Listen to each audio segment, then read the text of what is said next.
In this video, I'll show you how to remove and repair the peeling trim bezel around the airbag. It is a common issue for this generation EX35, 37, G25, 35, 37, and the Q40. Let's get started. First thing we need to do is disconnect the battery by removing the negative terminal.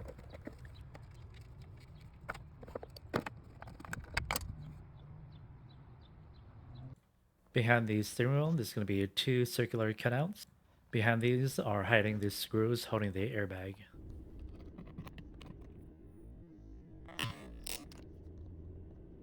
We'll have to use the T30 security Torx bit. However, just a quick PSA, I have two Torx bit here, security Torx bit. On the left hand side is Lexiv one, and then on the right hand side is the Harbor Freight Torx bit. In the video, I did use the Harbor Freight Torx bit, and that went really well. It didn't. Reason why I'm comparing these two is because the design on the Harbor Freight Torx bit just seems kind of loose now that I have the screw off. I did end up stripping the screws out and have to use an extractor kit to get it out. For the Lexiv one, the tolerance seems to be much better.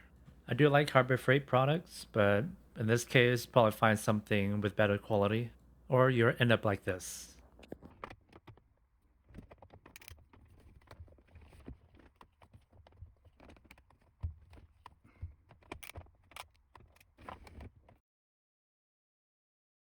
I got lucky and used a 3/8 extractor in order to get it out for one side, but what fit best would be a number 9 extractor. We just put the extractor over the head of the bolt and then start hammering.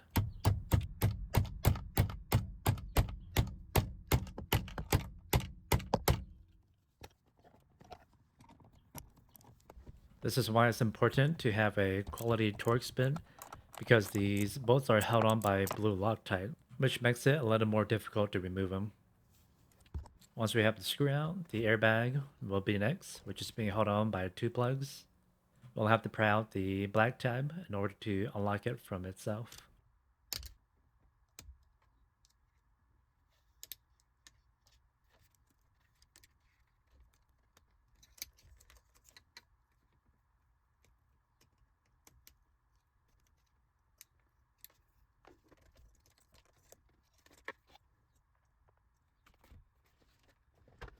And then the nut holding the steering wheel, which is a 19mm.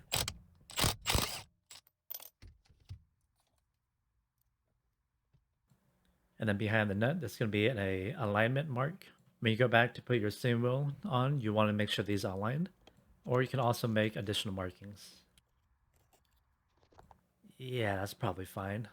Removing the steering wheel is pretty simple. However, I do recommend disconnecting the plug that goes to the clock spring and the horn.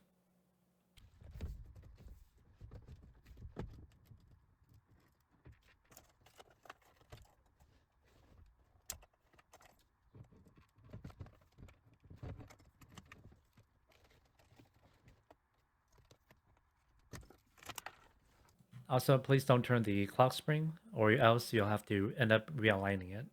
This is the plug going to the clock spring. All you do is press on this little tab in order to disconnect it. Once we have the steering wheel off, we need to remove the horn bracket that's being held on by two T40s.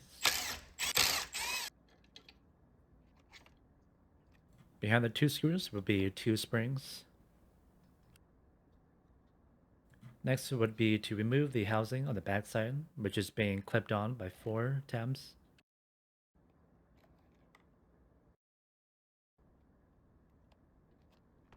I'll start with prying the lower tabs outwards.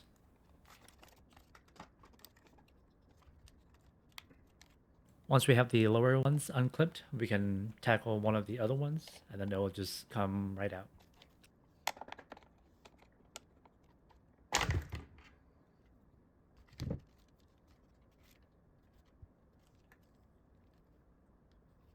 And then to remove the bezel, it's being held on by three Phillips screws.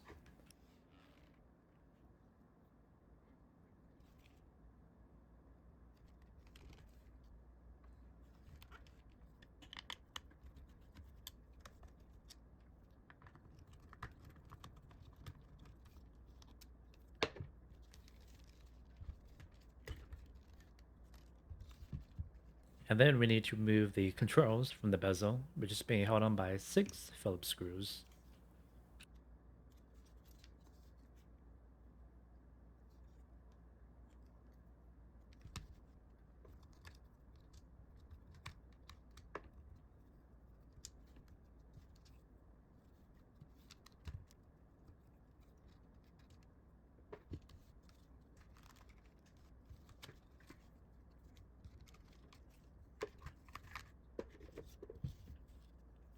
Underneath all the gray, you actually have a pretty decent black underneath. That's actually the color of the trim bezel without any of the coating. So my method is to take off all of the coating that's on the trim bezel with some glue off, and then we'll polish the trim bezel at the end.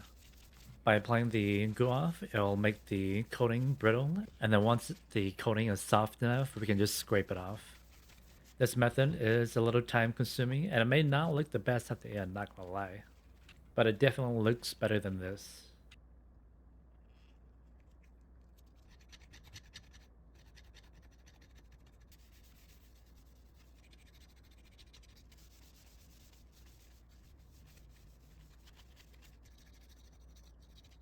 Many unbearable hours later. And this is what it looks like with the coating all removed, well, most of it at least.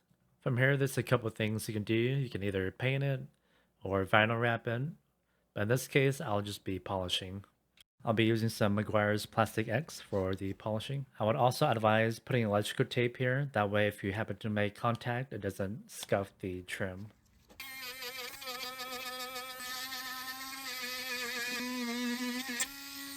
There is going to be a little dimple on the trim bezel.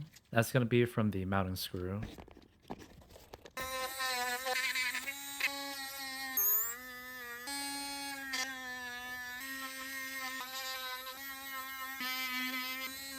I'm not too worried about the gray that's on the inside of the trim bezel. The airbag will cover that section. And then we'll just put everything back in reverse order.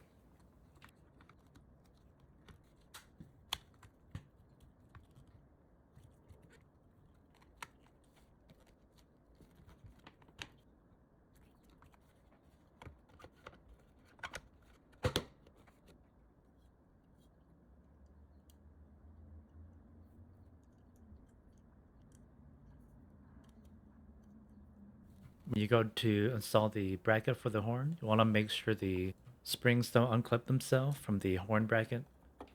Last thing you want to do is put everything together and then the spring falls out into the steering wheel.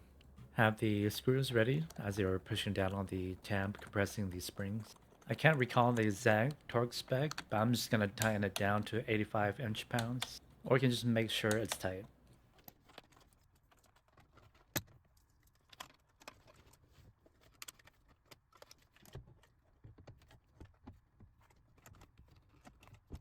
And when installing the steering wheel, make sure that the markings are aligned. Gonna add some blue Loctite to the threads. That way it doesn't happen to unscrew itself.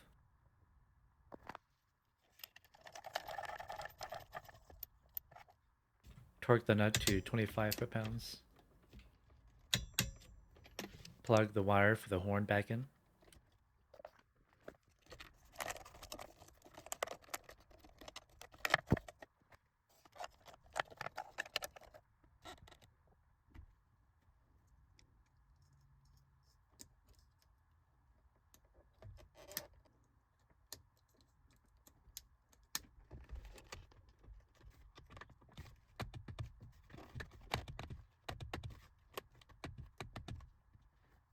Since I did strip out the other 2 bolts, I do have some on order, so I'll be using some hex bolts until those come in.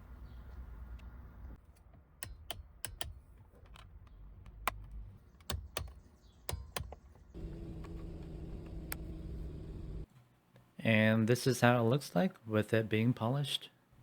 It's got a little blemish here, and I think it might be from too much of the acetone from the glue off. Overall, it's not too bad. It's definitely better than what we had before. There is a couple nicks from the rotary tool making contact with the trim, like here. I hope this video gives you an idea on how to replace and repair your steering wheel trim bezel. Thanks for watching.